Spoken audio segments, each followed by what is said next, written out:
और ग्वाल बाल बन करके पृथ्वी पर जन्म लो और मैं स्वयं इस धरती पर अवतार लेकर के आ रहा हूँ।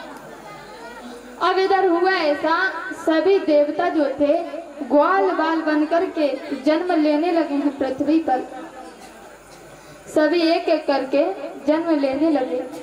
इधर भोजराज कंस ने अपनी बहन और बहनों दोनों के लिए कारागार में डाल दिया था।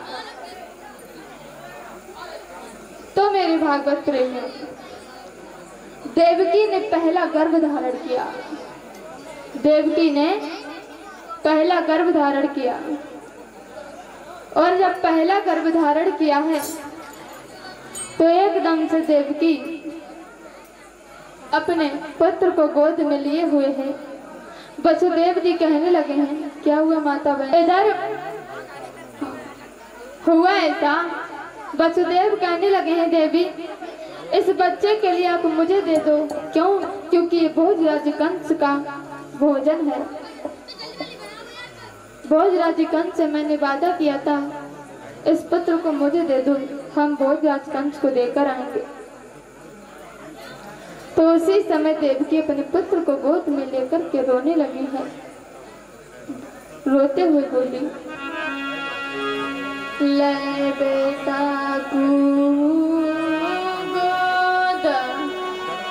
मात की छूट गई थी बबकारी।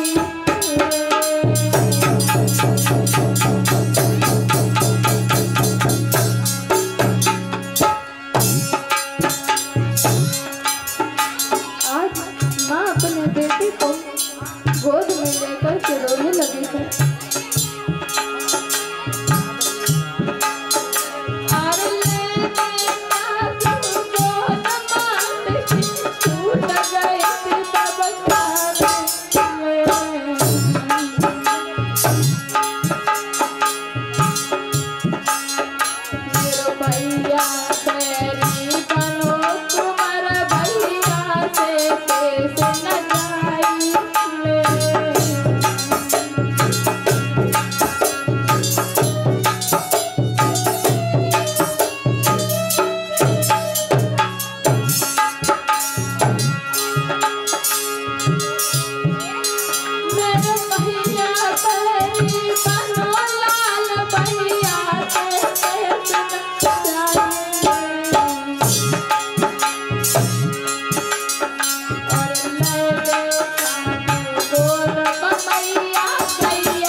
वसुदेव ने बच्चे को लिया और लेकर के चल दिए, जाकर के भोजराज कंस के पास में पहुंचे।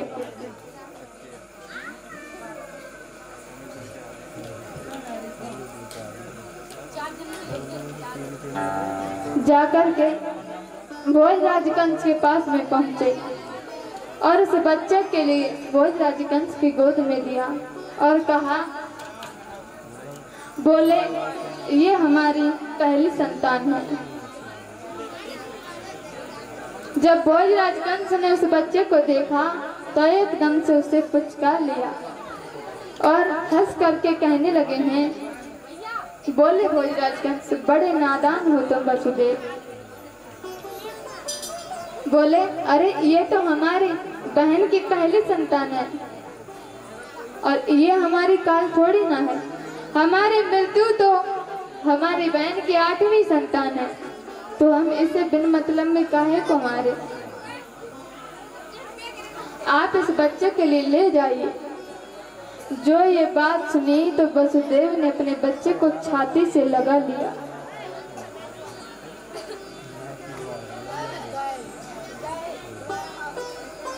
कीजिए नारद जी। तो नारद जी ने अपना बीड़ा उठाया, बजाते हुए चले हैं नारद जी। श्रीमन्नारायण नारायण हरि हरि नारायण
नारद जाकर के मथुरा में पहुंचे।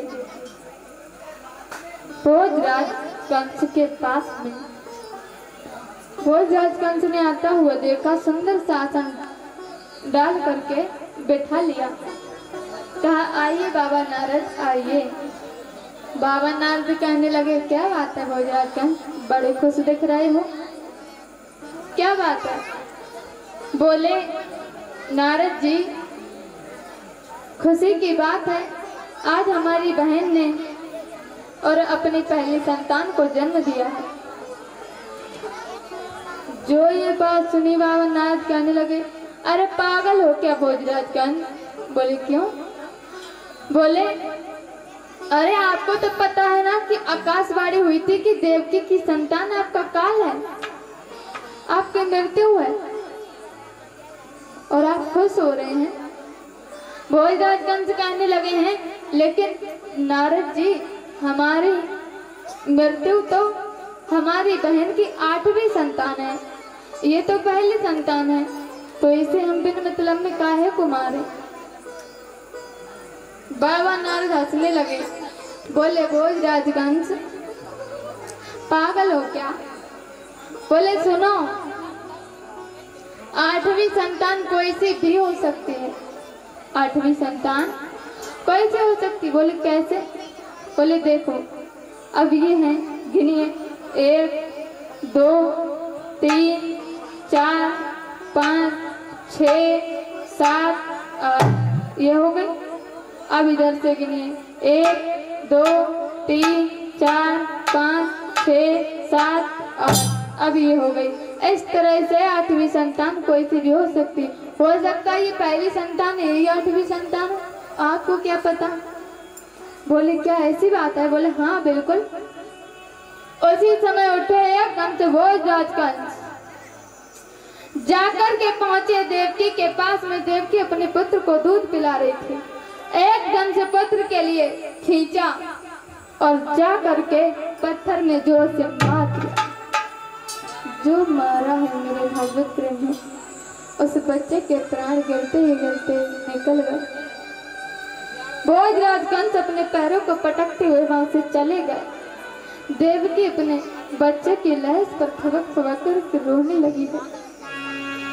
मुंह पे मुंह रख लियो, मात की छूट गई थी बाबा।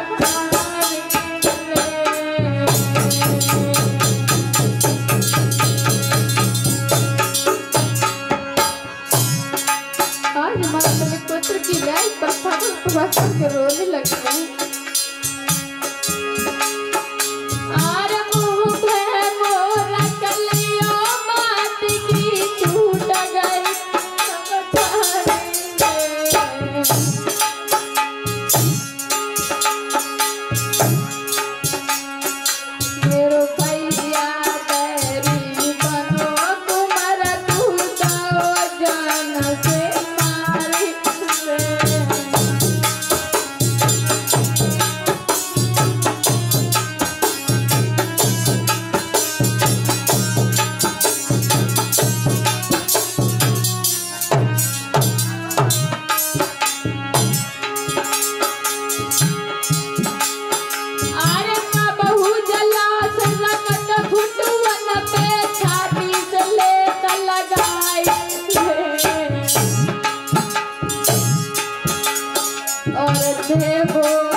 पुत्र की लाश पर भवक भवक करके रोने लगी है। और भोजराज कंस वहां से चले गए। और इसी तरह से मेरे भागवत प्रेमियों, देवकी और वसुदेव दोनों कारागार में रहने लगे। सातवां गर्भ रोहिणी के गर्भ में प्रवेश करा दिया, जहाँ से बलराम जी का जन्म हुआ था। अब इधर 8वें गर्भ की बारी है, सुनो। 8वें गर्भ की बारी थी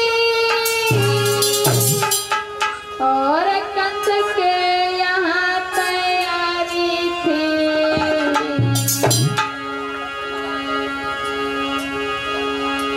राजा था पहरेदारी में और जेल में बहन बिसारी थी।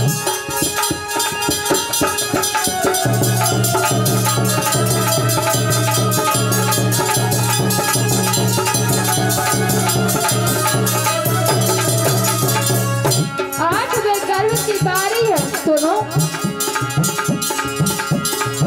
8वें गर्भ की बारी थी, कंस के यहाँ तैयारी थी। राजा था पहरेदारी में और जेल में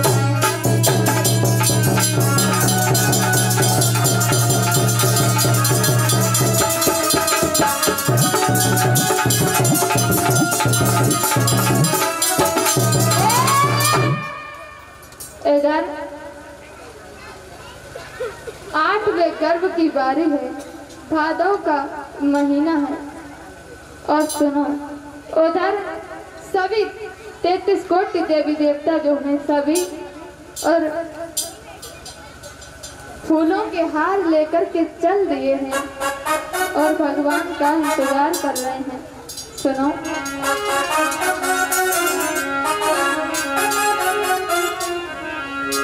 सब देव चले हैं, सब देव चले, महादेव चले, ले ले फूलन के हार ले आओ प्यारे सावरिया।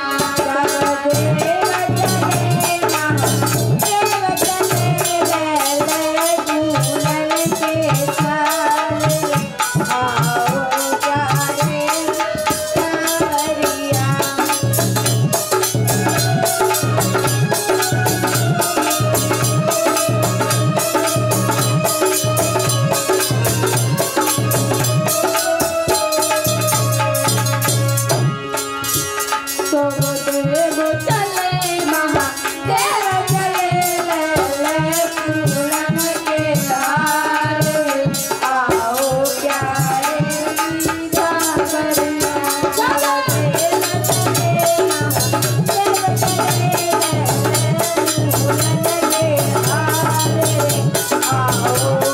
सावरिया।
सभी देवता और भगवान को पुकारने लगे हैं।